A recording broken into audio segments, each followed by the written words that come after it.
This is the Ask Pastor Alex podcast with your host, Pastor Alex.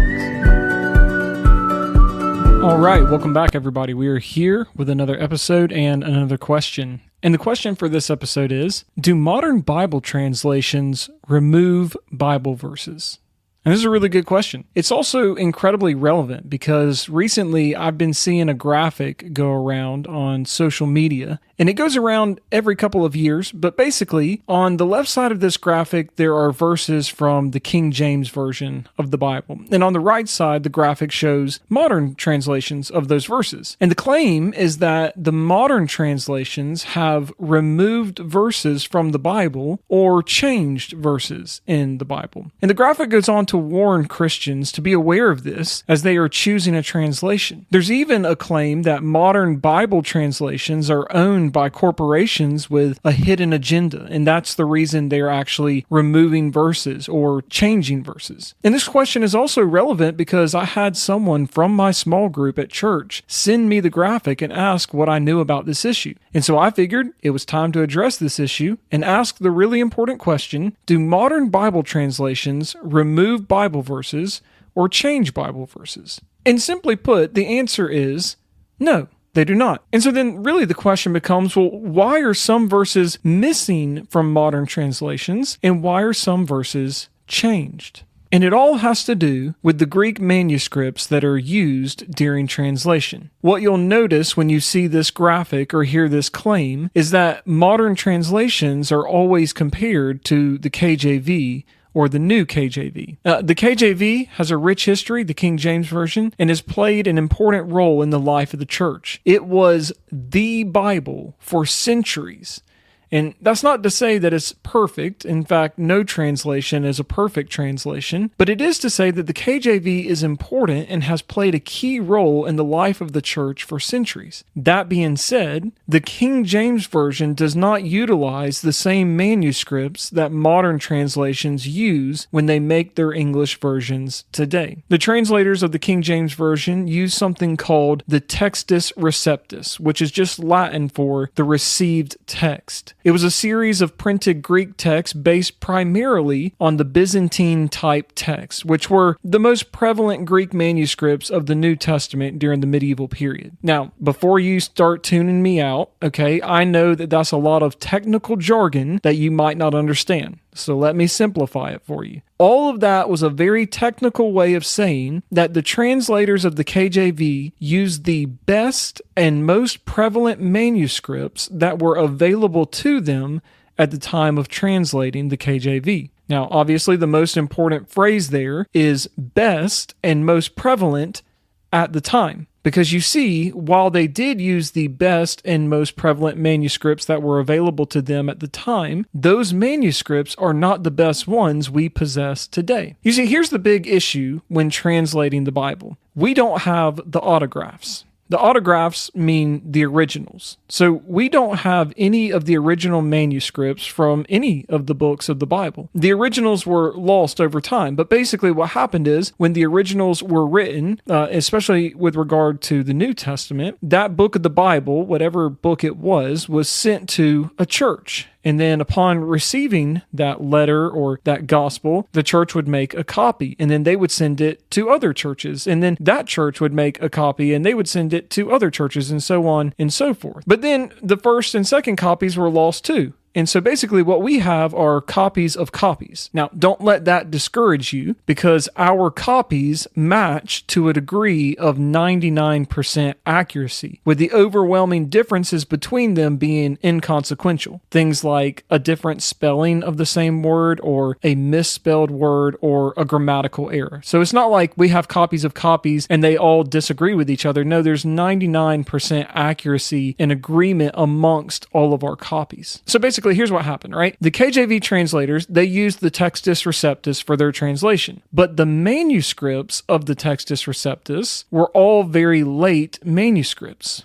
almost all of which were from the 10th to the 15th century. So you can think about it, they were all from the 900s to the 1400s. Now, that's an issue because that's anywhere from 800 to 1300 years after the writing of the originals. That doesn't mean that everything they contain is wrong. In fact, the majority of what's contained in them matches our best and oldest manuscripts. However, since it is so far removed from the writing of the original, it allowed enough time for things to be added in that weren't originally there. And even today, the KJV and the New King James, they only use the Textus Receptus for their translations. But over the years, through archaeological digs, we have discovered much earlier manuscripts from the 1st century to the 2nd century, as well as the 3rd, 4th, and 5th centuries. These copies are much closer in date to the time of the originals, anywhere from 30 to 400 years. We find these manuscripts to be more likely to better reflect what was originally written due to their closeness in time. The example I always use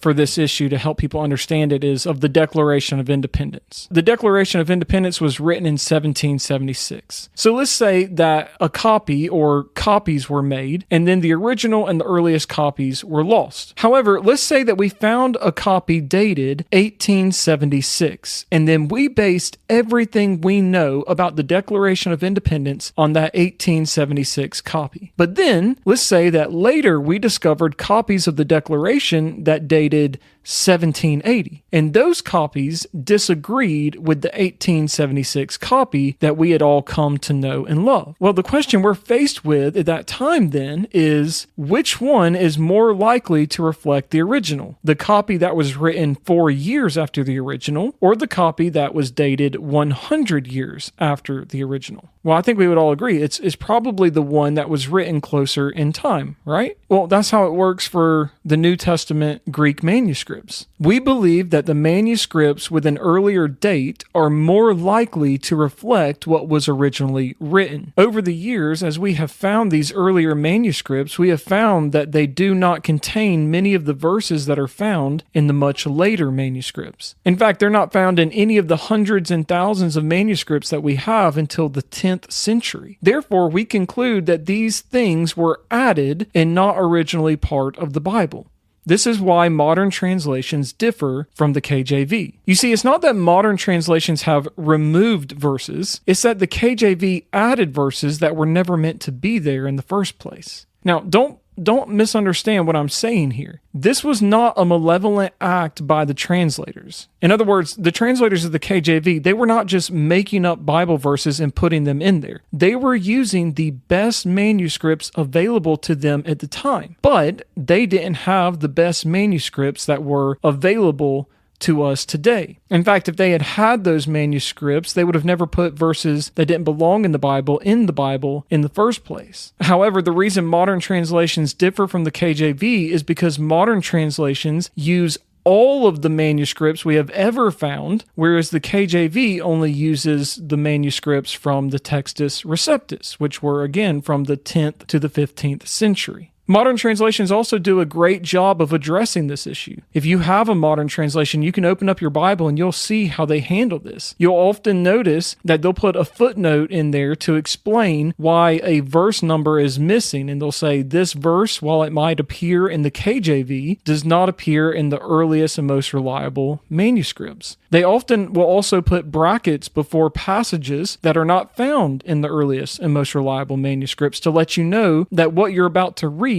is not found in those earliest and most reliable manuscripts. A great example of this is the story of the woman caught in adultery in John 7:53 to 8:11. That's a beloved story. I think most Christians know that story, and they know about Jesus not throwing any stones and writing in the sand with his finger. But if you go to that passage in your modern translation, it's going to have brackets before it, and it's going to say the earliest manuscripts and many other witnesses do not have John 7:53 through 8:11. This also occurs at the ending of Mark's Gospel, as well as other times and verses in the New Testament. So these modern translations are not completely removing them from their modern version. Instead, they're using brackets and footnotes to let the reader know, hey, I know you know this story. I know you know this verse because it is in the KJV, but you should also know that this verse or this passage is not found in the earliest and most reliable manuscripts that we have available today. Therefore, you can read it and you can benefit from it, but it might not actually be something that was in the originals. And you have to understand, we're not even saying that these things are untrue. I mean, if you read about the story of the woman caught in adultery and you see Jesus questioning the religious leaders, Jesus not casting a stone, Jesus not answering a question directly, this sounds like a very Jesus thing to do, right? Like it's very possible that this thing happened. We know that John records at the end of his gospel, he says, hey, listen, there are a lot of other things I could tell you, and there's a lot of other stuff that Jesus did, but the world could not contain the books if we were to write them. So we're not saying that this story did not happen. It sounds like a very Jesus thing. It sounds like this is very likely something that could have happened. What we are saying, though, is that this is probably not something that was in the original. It was probably not something inspired by God, and therefore it should not be used as inerrant scripture. So don't believe the myth that modern translations have removed verses from the Bible or changed verses due to some evil, malevolent motive. The truth is, modern translators are seeking to best reflect what the original said by utilizing the earliest and best manuscripts we have available to us today. They scour all that is available to them to see which verses are contained in the earliest and in the most manuscripts, and then they include those verses.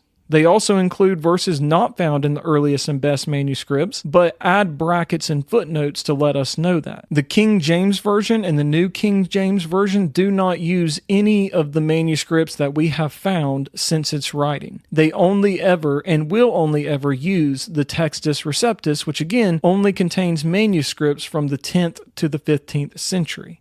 So again, it's not that modern translations have removed verses, it's that the KJV inadvertently added verses that were never meant to be there in the first place. So if you see this graphic and it confuses you, or if you hear someone make this claim, I hope that this answer clears up the issue for you, and I look forward to answering more in the future.